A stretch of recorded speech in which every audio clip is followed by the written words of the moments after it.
Father. We thank you so much for your goodness and your mercies, Lord. Now bless this session, Lord, as we talk about career advising for our students, Lord. Lord, we thank you for the information that we will receive. Help us to be able to digest it and apply it in our workspaces. Bless us and keep us is my prayer in Christ's name. Amen. Amen. So, yeah, it's quite a bit. I wanted to make sure folks, at least, if they weren't able to come, would have information. Some of this is information that's, Sonia Donaldson compiled, and, we were really appreciative of the way she was able to kind of outline those needs. And so some of the objectives, right, are to, explain the purpose of serving as career advisors, right? So we are academic advisors slash academic slash career advisors. That's kind of the trend we're going, Yeah. right? Makes sense. Right. And what's been interesting to me coming to Oakwood, there's been many different types of advisors. So generally when I'm speaking to faculty, I'm taking it as a given, particularly, faculty that are here full time, they're advising, right? But we do have our Career Connection Center, and they actually have folks who are paid to be very directly career advisors. Yeah.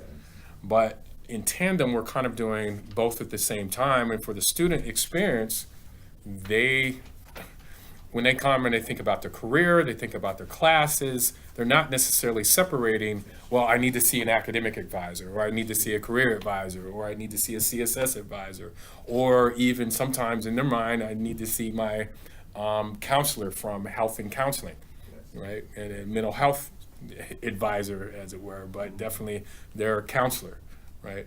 So for them, like, I come to Cunningham Hall, or I go to my department, and I get what I need in order to get out of here and do what I need to do, right?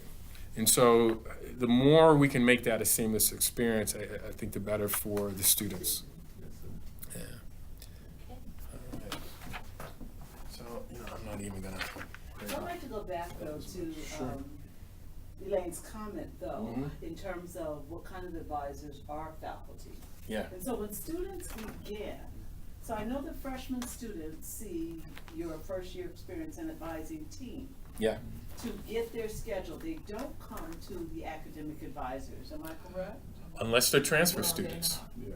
Unless they're transfer students. And we've been trying, and one of the things I want our CSS advisors to be much more intentional about, at least including faculty in the conversation for students, particularly those who are transfer students, those who may have a unique major, especially if it's a new major and kind of a new path we're charting, or if they're coming in on a special admit. That's one of the things, and you've seen it, I've sent that out to department chairs. I want them to know who those students are within their department who are struggling, even if they didn't enroll necessarily, because let's say they were on academic probation from last semester. Our interaction with them, even if we just say, hey, we're thinking about you, we know you're looking forward to coming back after whatever issue, or are you looking forward to coming back? How can we support you so you can earn your degree? Those kind of connections is in the advising business, at least called intrusive advising as well, right? And not so much that we're violating their FERPA or getting all in their face, but we're saying, I'm here. I'm here. And I may not necessarily have all the answers when it comes to, like, if you bring up a mental health issue, but we're going to get you that resource. We're going to get you that thing to help you matriculate and navigate through here, as well as connect with your career. And I think the career expansion piece, and a lot of that comes from our CP Gym grant from UNCF and other things, but that connecting to the career piece is a big deal. Trina Bowden, and I'll just say this last piece and then I'll open it up, but Trina Bowden, who is our Assistant Vice President for Enrollment Services, she talked pretty eloquently yesterday, and I think y'all were there as well. But she was talking about this new generation. It's beyond the millennials. The millennials had kind of a nice experience in that the economy had a good upturn, things were going pretty well, and they experienced kind of an aspirational thing where they can go to college and really just kind of relax and feel all right. This generation saw their parents struggle economically, particularly with the economic downturn. So they're asking very particular questions about, will this career or this major moving into the career help me get a job? Right? How can I even get a job before I graduate? Because funding this thing, it doesn't make any sense to me. And looking long term, I'm not going to be able to pay off a $120,000 debt. Like none of that money's coming from anywhere, so I have to have a sure thing that there's going to be some money coming with this career path. Right? So that's kind of what she was putting out there. Yeah. So what I was getting at was that, so freshman students, you're saying with the exception of transfer students, they're all advised initially from upstairs, CSS. Yeah. So is that to say then that all sophomores, juniors, and seniors, the expectation is that their advisement takes place in the department when they first begin? That's what I'm trying to clarify. Yes. Yeah. The expectation is that, and there's somewhat of a tension because that handoff is sometimes a challenge for some departments, but the expectation is that, they're going to be advised by their department. If all things are going well, I'd love to kind of work myself out of a certain part of my job. Fewer students on academic probation, right? And then we'd have different conversations about how our students are matriculating through. But I have a good amount of students who are on academic probation, unfortunately. We've had, on average, about 100 to 120 students on academic probation, right, at any one time. And then our advisors are working very directly with them to try to help them make it through. So those would be those second semester freshmen, sophomores, juniors, and some seniors who are struggling academically, because it's difficult to become a senior if you're still below a 2.0 GPA, because you could be suspended if your GPA after 61 hours, if your GPA is below a 2.0. So and sometimes that's a hard conversation too. To me, that prompts, and I've kind of been using this term, a career crisis. You've come here with one major, but you've failed out even of your major courses. Is this really the major for you? You see, and I've seen some of these profiles where students seem to be doing well. You can pass college courses, but these ones that are in your major, and some students say, yeah, man, I'm only doing this major because I thought it would make me money, or I just don't like it. And helping them kind of navigate that career path, I think is important. So, beyond the scheduling and some basic advice about careers, talking with them about resources that are available here on campus and the expanding amount of resources. But I think too, that's gonna ebb and flow based upon your department, your program even, and what are those student needs. But I think it's good to have something that's handy and ready to go, because that cuts down on your time as well in regards to having to go and research this latest thing. But keeping up with something, a list of resources each semester may be a good idea. So, right, and this has a bit about value-added degrees. Y'all familiar with that conversation with the value-added degree? Right, under the Obama administration in particular, they were looking at for-profit institutions. So I started my career in higher ed working for for-profit institutions, teaching part-time. I was a full-time school psychologist, but I taught part-time courses, nighttime courses, and some of them were online courses, but some of those for-profit institutions were taking people's money and then very, very low graduation rates, right? And then stacking people up with a lot of debt, right? And so the Obama administration was looking at, we need to have some targeted and very particular outcomes, right? What was interesting about the places where I was working at, I'm in Los Angeles, and they would call it the West Los Angeles campus, but I was literally in Inglewood, right? In Inglewood, if you're not familiar with that part of California, it's mostly Black and Latino area. School psychologists make up only 3% of the population, or Black and Latino school psychologists make up about 6% together, but it's 3 and 3. But my classroom was all Black and Latino students. So in looking at that pathway, us being at HBCU, we're offering something that many other institutions are not offering, right? A chance and an opportunity, but then also how do we help them, really connect with that career and focus along the way. So, advising in general, and what it's been most often for faculty has been to help students get into classes, right? And now the expansion has been into, that career piece, and so two kind of big forces, that this particular generation, but also kind of even government conversations about where we're going with advising. Will this value-added degree, I left Cal State Long Beach, and that was a big deal, and they were even looking at closing some majors, and they have.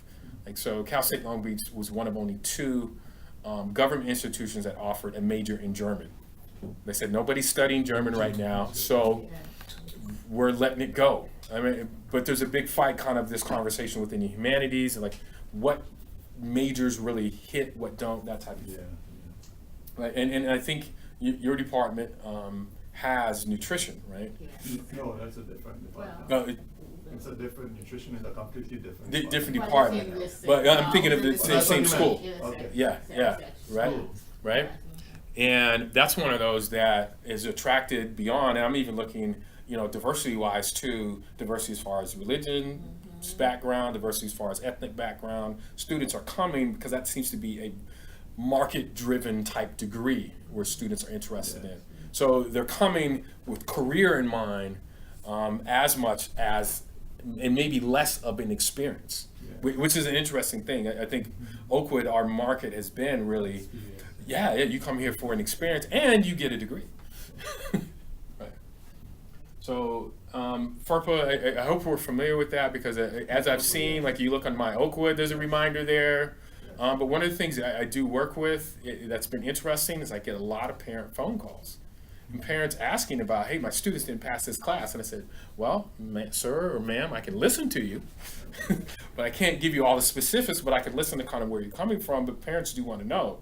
Like a few years ago, and I'm a school psychologist by training, but all the rage was helicopter parenting or tiger parenting. Well, now their kids are in college, right? And my wife and we're there. Sometimes I got to watch myself because my kids are here. And I want to know, like, I'm investing this much, or I'm investing more and more into college education, especially I paid $75 for my first semester of college, right? Compared to what's happening now, and that connection I think is important. So, and this is just kind of an idea, but I think some departments may need to share parent info. We have a parent portal now on our website, but sharing information to parents about this career path, I think, will be important as we move forward. Dr. Campbell, Yes. I personally think it's also important to empower our students to share more information with the parents themselves. Yeah, I yeah, think that yeah. because of our culture of being Seventh-day Adventists, yeah, and as well as an HBCU, there's a tendency for us to hover with our parents when I'm really concerned about that. Yeah. Because we're not helping our students take control of Right. their own career, and we're not helping our parents yeah. step back and communicate directly with their students. Yeah. So I think some of that goes with helping them make informed decisions too. So front loading some of this information. So I was just upstairs speaking with some of our students, letting them know that, hey, I really want to make sure that we're sharing all the information we can with you. And here in the building, we have a lot of our remedial classes, letting them know about what this means for you to be in this type of course and what this will mean for you in the future as you make it through. You can still move on and matriculate, but I want you to have more ownership of this process and your own education. But discussing with students, their interests and their fields of study. And I'll share a few resources about how you can do that as well, but helping them be clear about that. So when you have a conversation, you don't have to keep going back and forth about it. They're taking more ownership. I think that's a huge part. Short-term versus long-term career goals. I'm even working with our advisors on this, right? And some of them have goals for students. Some of those short-term goals, some of the basics are getting up on time, showing up. I talk with our students about 4 basic things. If you're not taking care of these things, it's difficult to say what the issue is if you're struggling in a class. If you're showing up on time, if you're turning in all assignments, if you're asking questions, to clarify those assignments. And if you're going to visit your professors with office hours, we got a solid foundation to build something for you as a student. But if those things are missing, particularly not showing up, and this has become a thing for some students, right? And no, and I'm not necessarily looking at blame. I'm just kind of looking at an issue, right? So, we lost a student recently, right? Pretty significant thing. A lot of trauma, for the students who knew him, who were there close to the issue, but as well for those students who are kind of reliving and maybe coming from environments where violence and other things were a part of that. And they're not clear as to why I'm not getting up and going to class. Some of that may be connecting them with resources as well so they can address that short-term goal of being on time. Another thing to consider is for your department is, or your program, who are successful students and why? What are the things that they do? What are the top things? And are we sharing that with our current class of students? What are the top things that our students were doing well? Right? That's just good ongoing data to have, and that may shift and change, right? Especially with the advent of social media. I started teaching before social media and then kind of watched the evolution of how students respond to classroom and how they share information with each other. And at one point I was like, no phones in the class. And eventually I said, no, let's use them. And if we are going to use them, how are we going to use them? But some of it was also teaching them how to use them. Because there were some basics about professionalism that they didn't know, but they had started using social media in high school. And then they get there. So I would show these videos about teachers of the year who had been fired. And I'm teaching future teachers, right? And I said, get this. I'm showing, and there's many teacher videos where teaching has gone wrong in the classroom. The students are taking a video of the teacher acting up or having a meltdown, but I said, the only ones I'm showing you are teachers of the year. And I wanted you to understand that this could happen to anybody doing well in their profession, but now they've either said something on social media, gone way too far, or they said something to a student that's now on social media, whether they wanted that permission or not. But I want you to think about kind of how you are in the world, how you present yourself, and how you access and share information. Right? And that's a big part of advising students as well. Right? Yeah, I even think later in that is mentoring younger faculty too, because that establishes the tone, but also reinforces what we're doing. Yeah. All right. So providing guidance to students to help them monitor and evaluate their own progress as well, right? So, and as I'm going to share one of these worksheets here, I think that's a big piece. And as Dr. Beverly is bringing out, students are able to, be clear on the steps they need to show that they're making progress. They want this feedback. They could stand a hard teacher provided that hard teacher is giving them ongoing feedback. That's true. And sometimes they enter college with the impression that I need to like my teacher. No. You need solid information. That relationship is built upon that solid information and feedback about how you're doing, so you're able to keep progressing in that manner. So, yeah, alerting students to their responsibilities for their own planning, their own course selection, right? That's the bulletin. So this is a question I ask commonly for students. Have you taken a look at the bulletin, and particularly for your area? And so I go through and make sure that they're aware of it, but I recite page numbers and other things, or areas where they can be, start thinking strategically about how to make those connections for their courses. It's amazing how very little our students go to the bulletin and read it. Yeah. I mean, even in their own area. Yeah. When they come for advice, and I wonder, they know nothing. Yeah. Yeah. Age requirements, gender requirements. So one of the things I've taken to doing is, if students are coming to talk to me about a major, I'll print out that section. I do. And as well as their degree planner, but I say, the degree planner is still somewhat of a guide, but I want you to have an idea of these are the things that you need, right? And I'll hand them the highlighter. Highlight these things, circle these things, because sometimes they may not, they haven't even physically sat down to do it. So that, The plan is just a guide. The Yeah. bulletin is where they should be focused. that's it, because they want to graduate, that's what the registrar is holding them accountable for. Complete your major requirements. Right. Right. So, and I'm preaching to the choir to some degree, sharing, the types of, important academic calendar dates, admission and graduation process, advising forms, all these other things, and having those ready to go, right? And if need be, particularly if you have a student who has many different issues, let's say a health issue, let's say a learning disability, having an updated FERPA information on file is important too. Right, and I mentioned the calendar dates as well. This is one thing I think, so when I had to send out information about suspensions this year, I was very amazed. And amazed in the sense like, so in my mind, I sometimes I think like a very basic psychologist. So you didn't show up to class, why do you want to be here? You're sending me a certain message, like, in public schools, when students don't show up to me, that's like a high level of passive aggressiveness. And I worked in public schools for a long time, right? I'm not showing up. This is me telling you, I don't like your class. But here, there's something in the environment where students even know, and they'll come back and tell me, man, at least people care about me here. Right? Yes. At least they made I don't want to leave, Yes. but there's been some other things that have gone on, and I'm not quite sure how to address them. But because of the way people treat me here, and this has usually been the students who are having this conversation, they're not Adventist students here, right? They're not second or third generation college attending students.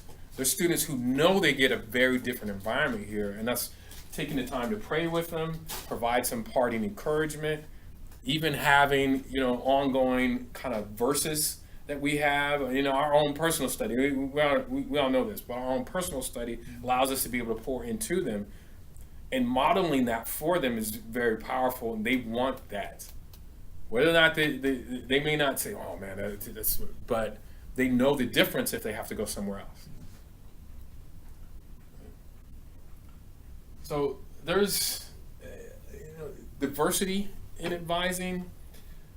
In this generation, it prides itself on diversity. They may not necessarily use those same terms, but they don't like to be locked into particular labels.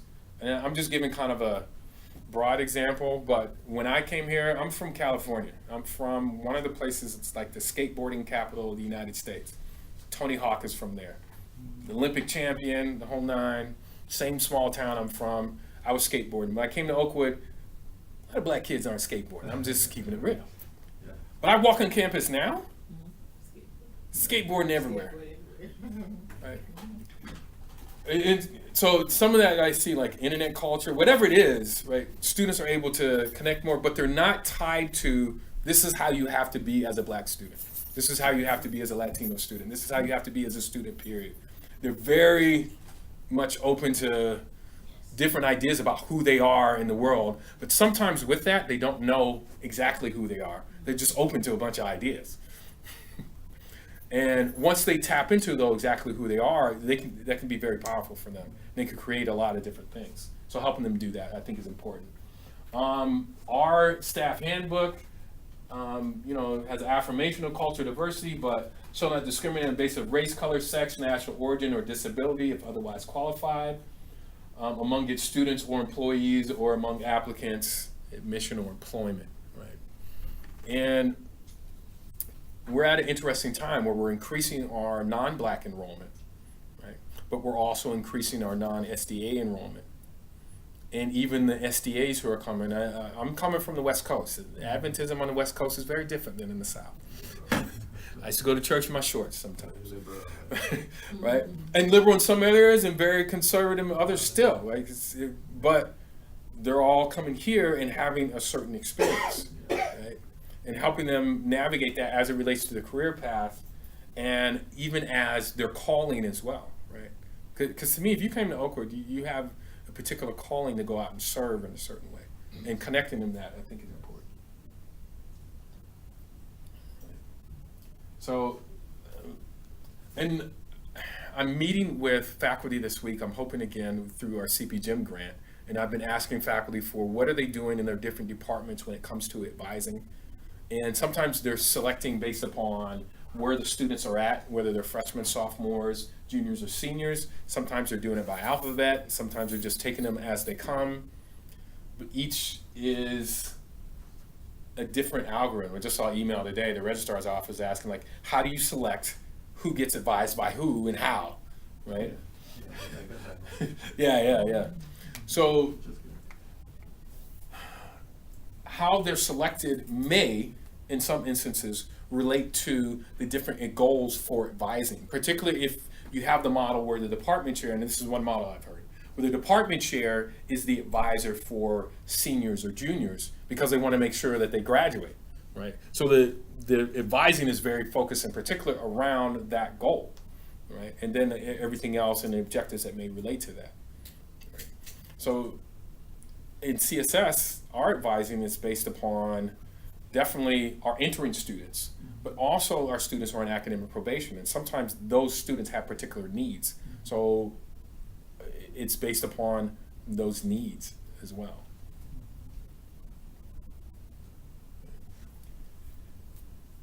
So we're familiar with students who are in academic probation, right? They got to come to the CSS weekly. Some of them come bi-weekly depending on what their GPA is. If they're close enough to a 2.0, it may be bi-weekly, but they still have to come, right? I have a list of students I'm going to call this week and say, if you don't show up, right, you're in danger of dismissal. That's exactly what it says in the bulletin, right? We have different workshops that they have that they're supposed to attend, and they need to at least have a term GPA of 1.5, at least improve to that, because some of them have a GPA of 0.7, 1.0, that type of thing, and that needs to be improved. So students who are here on special admit, those students below a 2.0 who are admitted for different reasons, but they also come and work with CSS. But this semester I've wanted to inform the department advisors and semesters going forward who those students are, so they can at least have, the more touches we can have with them, the more they're likely to access the services that they need. Because a lot of times they kind of adopt, like, man, I'm kind of in this failure cycle, and they don't step outside of that. Our disabilities and testing specialist, I don't know if y'all have had a chance to meet her or hear from I her. spoke to her this morning, and she's going to be at my met her. faculty meeting in 2 weeks to address my faculty. Lily. Linnell Johnson. Linnell Johnson. So one of the things with each of our advisors, I'm trying to have them connect more with each of the departments, right? And they have been tasked with 2 or 3 departments. They're supposed to get to know what their advising issues are, but also get to know them well. But definitely, Ms. Johnson's a good person to know. She's trained in special ed and in psychometry, so she knows about testing as well as about disabilities. But she's been really proactive, and she does these great interviews to get the most out of the students, so they even understand and connect with, okay, these are the accommodations that I have. How's this going to help me here at Oakwood, but also help me in my career and kind of the things that I'm looking for to get involved with. First generation college students, we're getting more. We're finally keeping track of that. And some of that was prompted by the CP Gym grant, but also we knew this was an area we needed to work with. And so I was not a first generation Oakwoodite, right, coming here. My daughters are second generation, and they have several family members who've gone here to Oakwood. So they experienced Oakwood in a very different way than I did. It took me a while to get used to, man, there's veggie food here every day, right? And fortunately, I had gone to academy, so that I got over that quickly. But for some of my suite mates, even those little things, right? Man, they're gonna pray again and again. Oh wow, right? and yeah. But also just some basic things like 095 classes, not even being aware. If I haven't gone to college before, that's not something that people talk about overtly, right? Internships. If I hadn't gone to college, internship versus a job versus working a job that may take your mind completely off of what you're doing, and maybe finding a job, at least that's in your field, that can feed back into what you're learning in the classroom. Right? I'll just pause for a bit on like the imposter syndrome, feeling like I shouldn't be here. So we have students who come in our office at CSS 2 or 3 times a week. I think I need to go home. Sweetie, we haven't even made it to midterms. No, I just don't feel like I'm not supposed to be here, right? But we had to, and they're not. This is a different conversation than like that second generation admin. It's like and this is a common Oakwood thing. You can go wherever you want, but my money's at Oakwood, right? That's a slightly different conversation than I'm having kind of an existential crisis, right? I don't even. I'm from a large town, or I'm from a small town, or I'm from a place that's just not like this place. And I don't know how to be who I am, number one, but also who I am as a student in this strange place, right? And so they'll wrestle with that for a bit. And you may even deal with this with your seniors who are about to go on to graduate school or that first job, because now they're about to be in a very different place in life than they were before. I know for me, I'm the first in my family to earn a doctorate.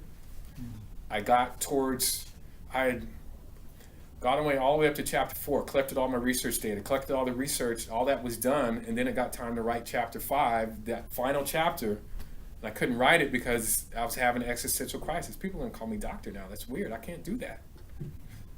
What happens when I do that? That's just a space that had not been occupied by anybody in my family before. Will I still be who I am? And yes. But that, and I'm a psychologist. I know it's coming, but yet when it comes, so imagine what our students who don't know it's coming at all, and they're experiencing it. Right? Just even the heavy handle of you're an Oakwoodite. You're an Oakwoodite as soon as you get here. That's a whole big deal, and especially when they go home for a break. So, and this is a growing issue. I get at least 2 emails a day about students who are learning English as a second language and how we're supporting them. Dr. Eva Wheeler, she's a resource right now on campus. She's the director of our ESL program. And she's supporting the religion department because we recruited quite a few students who only speak Spanish to come here and matriculate, and she's supporting them and trying to help them out. And Dr. Kwesi's doing an amazing job as one of their main advisors, faculty advisors, to really help them out. But this is an area where we're going to need to grow and expand for sure. And I'm having good conversations with the provost about it. But how do we move forward? We're having some good questions. But So Dr. Gamble. these, and I'll just go through some of these things, but these relevant networks, right, and resources that are in the community on campus. So for those who are Spanish speaking, we definitely have a church family for them, also a Latino student association. But those who are not Spanish speaking, right, and that's kind of my broader question and moving forward. We have some good language proficiency questions in regards to Nelson Denny. The students take the TABE, TOEFL, some English courses in high school, all these different things to help them learn and understand. And an interesting thing, our students who are coming from another country tend to do better in our remedial classes than our American students who are in our remedial classes. Right? And there's many different reasons why, but we're offering some of these things. This other piece about losing face or shame, coming this far from another country and then struggling academically, and then they're kind of wrestling with that. And as we develop some basic knowledge about immigration-related terminology or other information. So put that out there to kind of give some context. Dr. Beverly had a question here. Yeah, so the question is, so I know in Dr. Kwesi's case, she pretty much has been a one-man show. Yeah. Getting Yeah. her own support. Yeah. And so I'm wondering, while I appreciate and understand that Dr. Wheeler is outside of your department, Mm-hmm. I'm just wondering what is available for the rest of us. And so, for example, I have a Spanish-speaking student my class. And so I'm wondering if there is, I have not done the research to find out if, for example, we can even be notified through Ms. Johnson, for example, that you have an ESL student without information. No, not through regarding Ms. that. Johnson. If it was going to happen, it would come through me. But I don't even have that information exactly. So I'm wondering if we're doing some research in that area, because, for example, Yeah. I gave my first test, major assessment yesterday, and my student, while her English is great in class, when it came to understanding the written word, there were words in English that she was the last person, Trying to and decipher. she thank goodness had her own strategy for dealing with it. She had circled, and so Yeah. and so she had a list of things that she just needed interpretation with, and so I'm wondering if we have defined our ESL students No. in any type of context, and if we're able to do that, and if that's anything on the drawing table, you are also developing the plan for dealing with them. It is definitely on the drawing table. Right now, the resources that we have is collaboration with Dr. Wheeler and myself on troubleshooting ideas and other things that we can do. Some of that may involve tutors. Dr. Kwesi has, she's an example of one particularly because she has several students in the classroom. Yeah. She's created her own. Yeah. She had to find her own. Yeah. So, and with the tutoring support, we have 2 Spanish tutors who've recently been hired with They work out of. CSS. They work out of CSS. Okay. Yeah. One was already on board, and then we just got another one because we know the need, right? So will you share that information as to what their hours are? We will. with the That's departments or that anything? that's coming out because we just hired What you one. share. We just hired one. So. Okay. And that's coming out again. I just had a staff meeting this morning to say, we've got to get this out. So that's what we have right now. But the idea is that students, if they're able to make it out of EN 099, EN 095, they should be in a better place. But I'm even wondering too, like, what are the set of courses we have? Because some students we have not had access to a computer at all. Compared to our students who are computing from the time they're in 3rd grade and all the way through high school, and there's certain basic things that they know, and then they have to take a 100 level computer course, and they're not even able to, I don't even know how to turn this thing on, let alone move this, you call it a mouse, right? Let alone how to figure out this whole configuration, and we have some students who are going through that right now. So we definitely need to relook at it, and there may be even, we have an ESL course right now, but I'm even thinking there may be another component to that we may need to add where we're real clear before a student is put in that situation who's an English language learner. So, but yeah, I appreciate the question because we're still thinking that through to some degree. Advising honor students, I think looking out for things that they can do. One of the things that I'm part of the psychology faculty. And so my contribution has been to try to help students publish, those who are doing really well, 3.5 and above, who are really striving and want to get into graduate school, want to make sure that they can have some type of publications as they apply. And some of it helps their confidence too, because they're thinking like, oh man, I'm coming from this small school and I'm trying to go to an Ivy League school or wherever for my doctoral degree, and want to make sure that I'm in that area. How do we know who they are? I have not seen any designation. What Yeah. does that look like? That's a great question. We haven't really nailed it down other than, through our scholarships. Okay. So the person who would know is either registrar's office or the financial aid office, but my sense would be to go through the registrar's office, and specifically Tracy Moore. That's who I would ask, who the honest students are.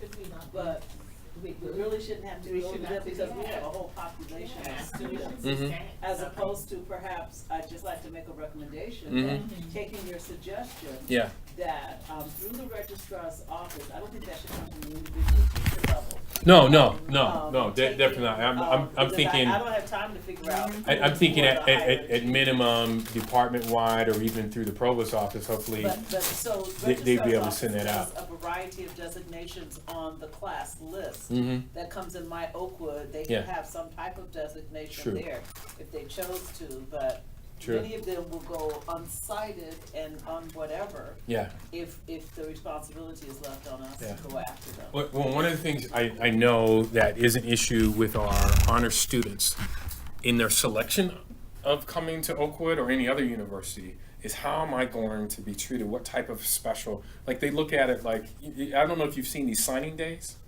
right? My fraternity has done a few of these where students in May, it's in between like February and May, they'll bring the high school students together who have high GPAs or, you know, they're planning to go to college.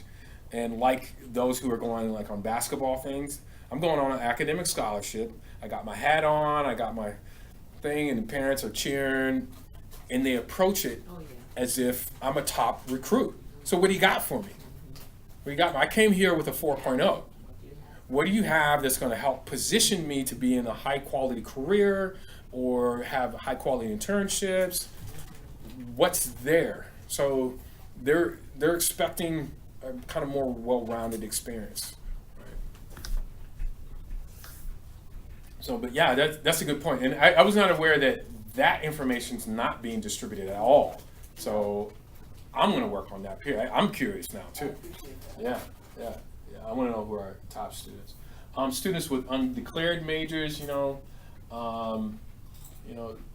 helping them figure out some of their extrinsic motivators, things that are outside, as well as those things that are inside to them that are important to them. Finding some, putting them on discovery, finding some information that will help them make more targeted decisions about their major.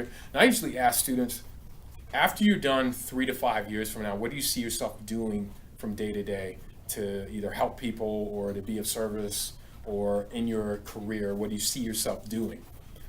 Then these are the majors that can likely get you that path. More hands-off, but it's the advisor's obligation to help them understand how the process works and refocus on the student possibilities. All right, questions? Any questions? Yes, So. we've had some good ones throughout. Question as a comment. Yes. And so, while I totally appreciate the emphasis on the honors program, number one, there's a lot of research out there which shows that, for example, honor students can often be your students who can be the most vulnerable. Yes. Because Yeah. depending on how they got to the top, for example, Mhm. and so we have students who come out of high schools with inflated GPAs, with not necessarily the skills that it takes, and depending on what environment they're really coming from. Mhm. Okay, so while I appreciate the emphasis on honor students, I also want to go back to the early alert. I want to go back to our underserved students who we know have come with skill sets that they don't necessarily need. And so I'm grateful for the mentoring program that is going to take place, and I'll be anxious Well, to we hear have what several different facets to that. that group. And so I'm wondering if there could just be some consideration to, just as we have an honors program, we need to think of a creative name, but there needs to be a program to follow those students who are in need of support. Yeah. So for example, I'm that person that has preached about bridge programs since I've been here, and I will continue until I leave here. Because I know the value of bridge programs. But bridge programs were never designed to take place only over a summer. Oh, no. They were designed to Yeah. begin in the summer and to literally follow that population of students for a minimum of 2 years with intensive programming Yeah. throughout the school year to Yeah. make sure that you're giving them a hand up to success, as opposed to just waiting on alerts, just waiting on this, just waiting on that. Because a lot of our students do come not knowing how to study, and just one class alone is not gonna do it. And so I'm just wondering if, you know, I will continue to make those kinds of statements, because it's imperative. Okay, just one question I'm with you. I have. Yeah. Referring to the students who are academic alert, once we're given that list, and we talk with the students, and if there's, you know, for example, if I have a student who is having, you know, academic problem, they're not turning in any work, we talk to the student, give them, you know, counsel them, and if we see no improvement, Yeah. what is the next step before they get to further in, you know? Call me. Let's call you? Yeah, yeah. Or contact me. However, I think part of the challenge with what we've been doing is that there hasn't been enough of that. Yes, and I think that's And the it hasn't been documented in that I'm making an intentional effort to connect with the students.